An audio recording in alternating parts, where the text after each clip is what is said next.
Hello, it's Alan Lewis again.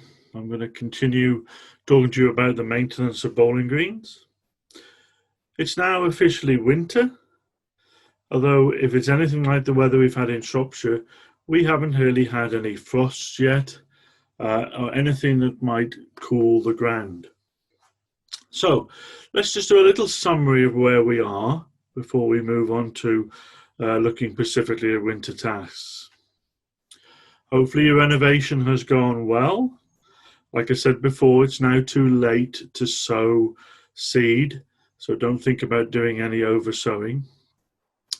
And now we really need to concentrate on keeping the green healthy, getting good root growth, because remember it's root growth that sustains the grass through the summer. Keeping it free of disease, keeping it fed and healthy. So there are a few basic tasks that we can do now, which will continue through until we have some frosts. As I say, we've had no frost, so the soil is still warm. We're still probably getting a little growth. So remember to keep topping the green. So I'm not talking about mowing regularly, just mow it as it needs and just take the top off. Keep the green between sort of 8, 10, even 12 mil. Don't go much longer than that though. If you go longer than that, your sward will become thin. And if your sward becomes thin, then you'll get room for things like moss and diseases to come in and weeds. So cut. Try and pick a lovely sunny winter's afternoon when it's nice and dry, and then just top the green.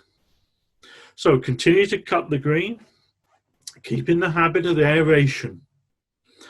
Think about all the rolling, all the mowing. I know we didn't play much this year, but all the play, and we need to get rid of compaction, improve root growth, and improve the soil in general. So try and keep up the habit of aerating once a month. As you'll see in the picture at the back, I'm showing some people a profile. Have a look at your green. That will tell you what type of aeration to do. But there's nothing wrong with a good solid tine going to a depth of 4 inches and trying to do that once a month.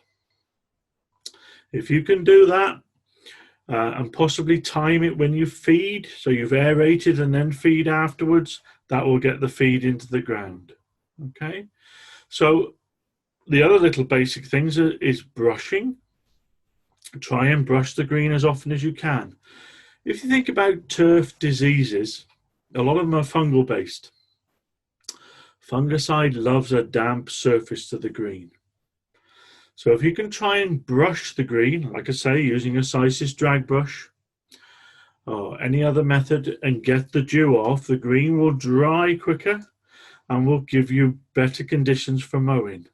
It will also reduce the risk of disease. I also mentioned last time about improving airflow. And like I say, a lot of greens are sealed off.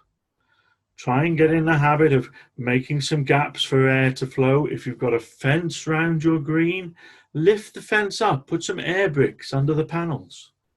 Just anything to get air over the green. I know what it's like to bowl in early April with 4 pairs of gloves on and 6 jumpers. So I'm not saying make it open, just get some airflow over the green. Okay. As I mentioned before, particularly this time of year, it's important that you walk the green. You're looking out for diseases. Now, just a point on diseases, and I want to make this quite clear, is turf diseases are around most of the time. The only time they will attack your green is if the green is weak. So if you haven't spiked, if you haven't fed, if your grass is generally feeling unwell, just the same as us. If you've got a common cold about and you're feeling under the weather, you'll get it. So try and look after the green. The more of these little things you can do, mowing, aeration, brushing, feeding, the less chance there is that your green will have these problems. Now, as I said, it's officially winter. So there's one thing I want you to do. and that's not go on the green if you get a frost. Grass has a natural antifreeze. The trouble is, though, this natural antifreeze doesn't prevent damage when people walk on the green when it's frosty, because it physically breaks the cells. That's why you get dark footprints when you've walked on the green. So although it's tempting and has me pushing you to do lots of things on your bowling green all the time, please make sure you keep off your green if it's frosty. Okay? Yeah, sometimes it's better to do nothing. Okay? Now, you may have got to a point now where you're happy to do some work on the rink ends or possibly some ditch work. Again, same things apply. Don't do if it's frosty. The grass will have established. Try and give it a spike and a feed before you do these works to get better root growth. Also remember with the ditch work, particularly on the flat green, it's important that you follow the rules of the game. Remember, on a flat green, the ditch must be a minimum of 50 mil deep to a maximum of 200 mil deep. So if you're putting new liner in, new ditch boards, things like that, make sure your green conforms.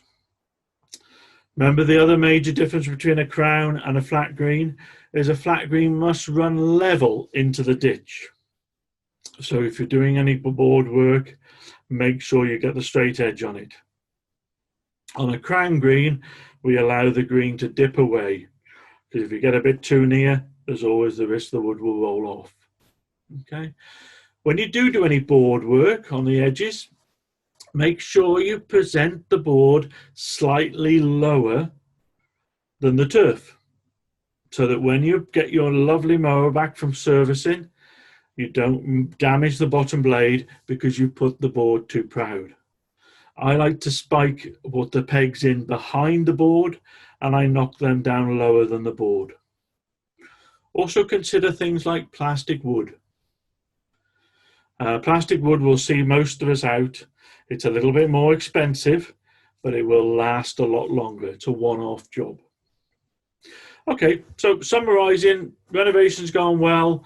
We're spiking regularly. We're mowing because we've had no frost. We're feeding. That's great. Let's just talk about a couple of things in a bit more detail. Aeration. There are lots of different tines on the market. And as I've told you before, I want you to marry the tine you use up to your profile. The question I'd ask yourself, when was the last time you bought any new tines? Some of the tines I see must have been on machines for many, many years. Now's the time to invest in possibly some new tines. Okay, have a look at your profile, have a look at your machine, and marry up the right tine for your condition. Don't go mad. A lot of greens want to spike far too deep. Look at the profile and adjust it. As I've said before, don't forget the good old slit tine. I'm going to show you a picture now of the various tines that are available. Slit tines, there's nothing wrong with slit tine. You're creating a massive area where air can get into the green. You get better root growth. So it's very, very useful. But remember, with slit tining, you must stop in early spring, because if we do have a very dry March and April, which I'm hoping, then there is a tendency for them to open up. Okay.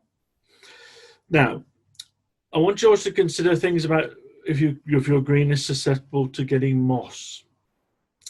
The reason a lot of greens get moss is because they have poor surface drainage. Now, if you continue to aerate, that will help. But it may also be necessary you start to plan to think about what you're going to do in March. And if March is a good month, we need to be thinking about applying some sulfate of iron to kill the moss and get it cleaned out. So it may also be necessary, if you're getting new tines for your aerator, you think about your scarifier as well, or you may get somebody in to do it. All right.